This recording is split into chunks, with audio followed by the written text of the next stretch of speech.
So hello everyone, this is Muskan Pravesh. Welcome you all on your own YouTube channel be present. और काफी लंबे समय के बाद हम लोग अपने चैनल पे बैक है। इसके पीछे कोई खास मकसद नहीं है, बस बात ये है कि जो भी इंफॉर्मेटिव वीडियोस थी, जैसे वेटिंग कब क्लियर होगी, काउंसलिंग कैसे होगी, काउंसलिंग की डेट कब होगी, रैंक कार्ड क्या होता है, सेल्फ फाइनेंस क्या होता है, हॉस्टल अलॉटमेंट कैसा होता है, कौन सा हॉस्टल मिलता है, ये सारी वीडियोज ऑलरेडी कवर्ड थी हमारे चैनल पे। तो मुझे लगा कि जितनी इन्फॉर्मेशन मुझे देनी थी और मैं उन्हें वो इन्फॉर्मेशन दे रखी थी, और जो भी बच्चों के कमेंट डाउट्स हो रहे थे उसको मैं हमेशा कमेंट सेक्शन में सॉल्व करती जा रही थी। बट एक जो कमेंट था वो मुझे भर भर के रिसीव हुआ है और मुझे लगा कि उस पर वीडियो बनानी ही पड़ेगी। Now it's time to work again and again for the aspirants who are actually seeking attention. वो ये है कि मैम सेल्फ फाइनेंस का फॉर्म कब आएगा। तो मैं आप लोगों के बहुत सारे डाउट्स जो हैं उनको इस वीडियो में कवर करने वाली हूँ। सबसे पहला है कि सेल्फ फाइनेंस का फॉर्म कब आएगा। तो मैं आप लोगों को बता दूं कि हाल ही में यानी 20 जून से लेकर 22 जून तक जो थी आपकी काउंसलिंग की डेट आई हुई थी। तो 11th के जितने भी मेरे स्टूडेंट्स हैं जो मेरे चैनल को वॉच करते हैं, जो विजिट करते हैं और जो कॉन्स्टेंटली इसको फॉलो करते हैं, उनको मैंने इन्फॉर्म किया था कि प्लीज आप अपने काउंसलिंग को कर दे। काउंसलिंग में कुछ ग्लिचेस भी आई थी जिनके बारे में मैंने आपको बताया था और ग्लिचेस खत्म भी हो गई थी, उसको भी मैंने आपको इन्फॉर्म किया था। तो बेटा काउंसलिंग की डेट जो थी वो अभी हाल फिलहाल में खत्म हुई है। तो जैसे ही रेगुलर वाले बच्चों की काउंसलिंग स्टार्ट हो जाती है उसके 1 से 1.5 महीने के बाद जो है वो सेल्फ फाइनेंस की फॉर्म आती है। तो अभी सेल्फ फाइनेंस के फॉर्म में टाइम है बेटा। तो सेल्फ फाइनेंस के फॉर्म में अभी 1 से 1.5 महीने का टाइम लग सकता है। दूसरी चीजें जो है, दूसरा डाउट ये है कि मैम जब मैंने एप्लीकेशन फॉर्म भरा था पहले तो उस पर मैंने सेल्फ फाइनेंस का फॉर्म टिक नहीं किया था, तो क्या हमको दोबारा ऑप्शन मिलेगा सेल्फ फाइनेंस को टिक करने के लिए? तो आपका आंसर है एब्सोल्युटली यस। जैसे ही नॉर्मल बच्चों की काउंसलिंग खत्म होती है, जो फॉर्म लिस्ट आई उसकी काउंसलिंग खत्म होती है, उसके 1 से 1.5 महीने के बाद से आपको फिर से एक नोटिफिकेशन रिसीव होगा जिसमें सेल्फ फाइनेंस के लिए फिर से फॉर्म आएगा। तो आपको क्या करना है कि एमयू के पोर्टल पर रेगुलरली विजिट करते रहना और चेक करते रहना है कि नोटिफिकेशन रिलीज हुआ या नहीं रिलीज हुआ। तीसरा ये है कि जो बीएससी ऑनर्स के बच्चे हैं, बीए ऑनर्स के बच्चे, उनका भी मेरे पास कमेंट आ रहा है कि क्या उनको ऑप्शन मिलेगा। तो मैं उनको बता दूं कि उनके लिए सेल्फ फाइनेंस का फॉर्म नहीं आने वाला है।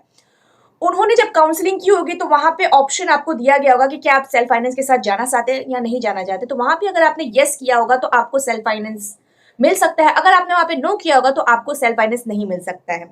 वहां पे आपका नंबर मैटर नहीं करता है, वहां पे आपकी वेटिंग होनी चाहिए। अगर आपकी वेटिंग नहीं है और आप सोच रहे हैं कि इतने नंबर पे आपको सीट मिल जाएंगी तो आप बिल्कुल गलत सोच रहे हैं। बात करूं मैं यहाँ पे कट ऑफ की, तो इस बार कट ऑफ जो थी थोड़ी सी इंक्रीज हुई थी, हाई हुई थी।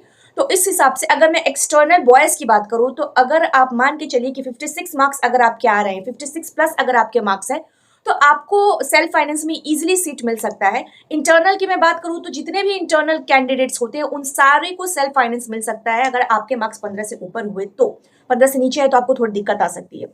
वही मैं गर्ल्स की बात करूं तो अगर आपकी 52 है या 52 प्लस है तो आपको भी मिल सकता है।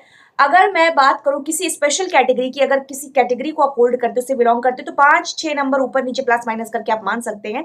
यही है, 5-6 नंबर आपका कम एक्सपेक्ट कर सकते हैं आप, तभी आपको सेल्फ फाइनेंस मिलेगा। ठीक है, लेकिन अगर मुझे लग रहा है कि आपकी वेटिंग में भी नाम नहीं है और आपके नंबर भी बहुत ज्यादा कम है तो आपको पीछे नहीं पड़ना चाहिए, क्योंकि अब कहते हुए तो दुख हो रहा है बट अब क्या फायदा।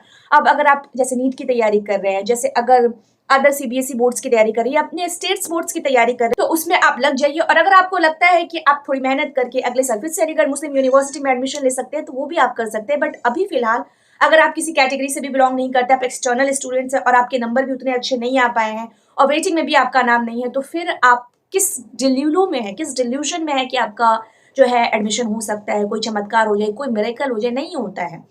तो इतना ज़्यादा मिसकन्फ्यूजन अपने पास नहीं रखना चाहिए। बस मैं इतना ही कहना चाहूँगी कि अगर आप इन किसी भी कैटेगरी से बिलोंग करते हैं तो प्लीज़ अपने फ्यूचर के बारे में सोचिए, थोड़ा सा आगे बढ़िए। इसको छोड़ के एमयू में पढ़ने के मौके अभी और मिलेंगे। अगर अभी तो आप 11th में है ना, अभी आप बीएससी करेंगे, उसके आगे भी चीज़ें करेंगे, तो एमयू तो अभी बहुत ज़्यादा स्कोप देता है आपको, है ना। तो उसमें आप जा सकते हैं।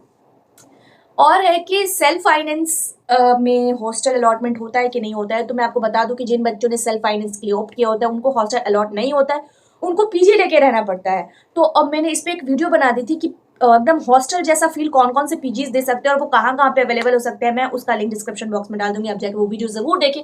आपका 95% कंफ्यूजन तो वहीं से क्लियर हो जानी है। और भी रिलेटेड वीडियोस मैं डिस्क्रिप्शन बॉक्स में डाल दूंगी, और जो भी बच्चे को जो भी डाउट है प्लीज हमारे प्लेलिस्ट को चेक करें, वहां से जाके आप अपने सारे डाउट्स को क्लियर कर सकते हैं। आई होप आज की वीडियो आपके लिए हेल्पफुल रही। अगर हेल्पफुल रही तो don't forget to like, subscribe, share and comment. Thanks for watching.